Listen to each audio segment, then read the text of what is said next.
So we're here checking out your iPad character. So far it's looking pretty good. A few little things that I would work on before you head to the next little bit is, first thing, just right here in this shoe and pant leg area,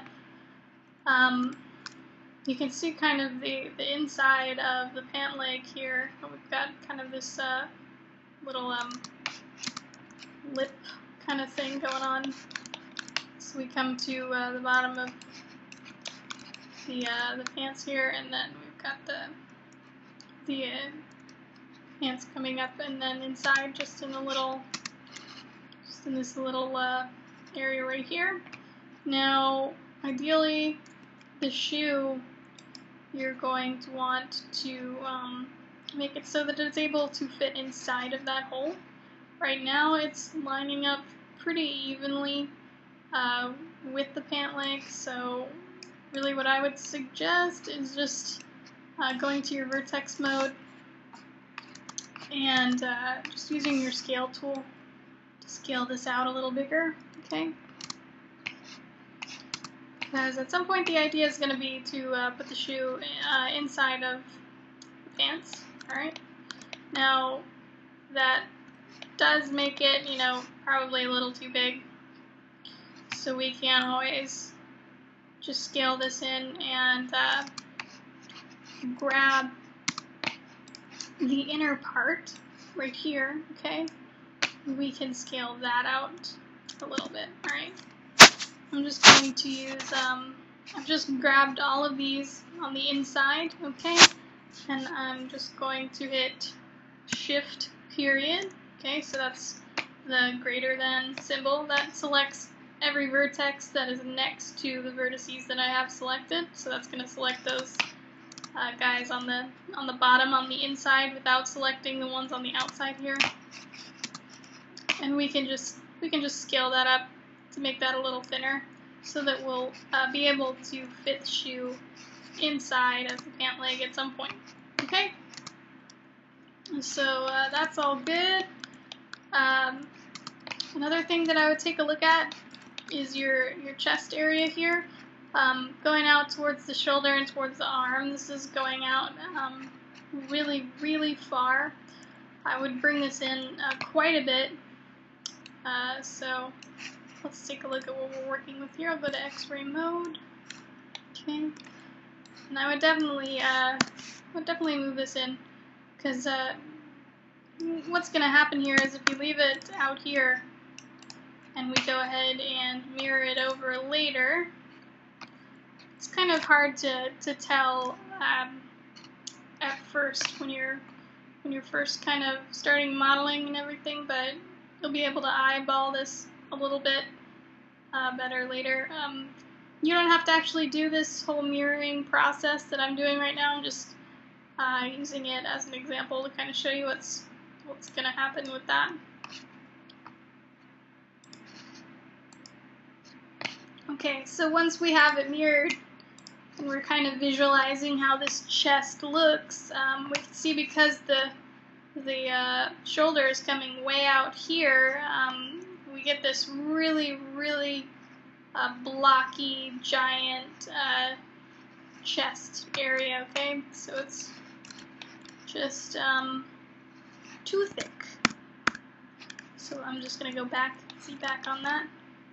So let's bring this in a bunch. I'm just going to grab these guys. I'm going to bring them in quite a lot. I'm going to move them up a little bit to kind of define that shoulder shape. Of course, once I move that, my curves are not so pretty here anymore, so I'm going to move these as well to kind of alleviate that. Could do something like this. Just bringing things down and around into line. It's important to always look at things from multiple angles too and make sure I'm maintaining my curves in this direction as well. So this, for example, I might bring out a little bit just to keep that smooth curve going. Okay. I'm also going to bring these in a bunch. Okay, and I'm going to bring this area in as well. Alright, not too much on that one, just a little bit. And, you know, so that's a little more like what you're going for, okay? And it's going to look a little more natural when you do mirror it over, and you can make adjustments afterwards. Another thing to look at is from the top here. Our curves look nice when you're going around this edge loop here, but when you're coming down this shoulder area, we've got some pretty crazy shapes going on, some jagged edges. So we do want to address that kind of thing and make sure that, you know, it's this kind of stretching that we've got going on isn't too crazy. So I'm going to actually move this back quite a bit. Alright? Just going to move some of these things back a little to kind of alleviate that.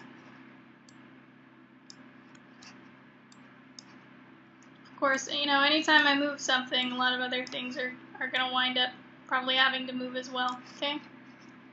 So just be prepared for that. It helps sometimes if you're looking at it, just kind of switching back and forth between views to see what you're actually doing. We can also move this neck a little bit too. I'm gonna grab one underneath it there as well.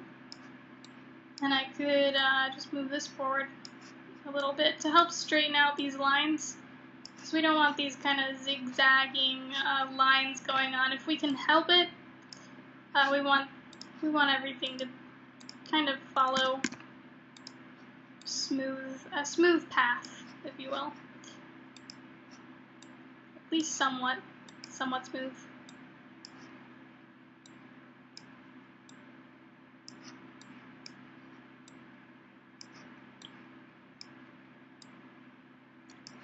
So we're just kind of straightening out some of these lines, alright?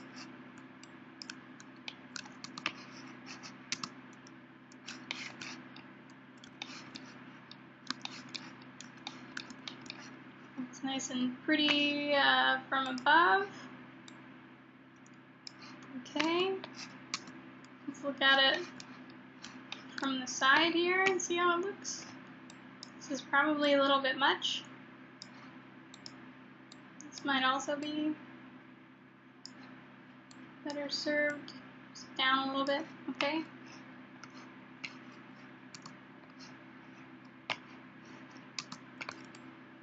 And just, again, just check it out from multiple angles. And this could probably come out just a little bit.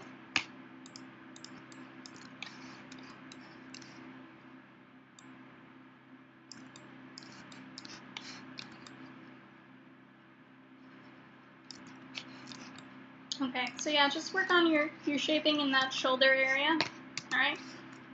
Because I moved the shoulder socket a little bit, I'm going to move the arm as well, just a bit, to try and keep it kind of in that established armhole position, alright?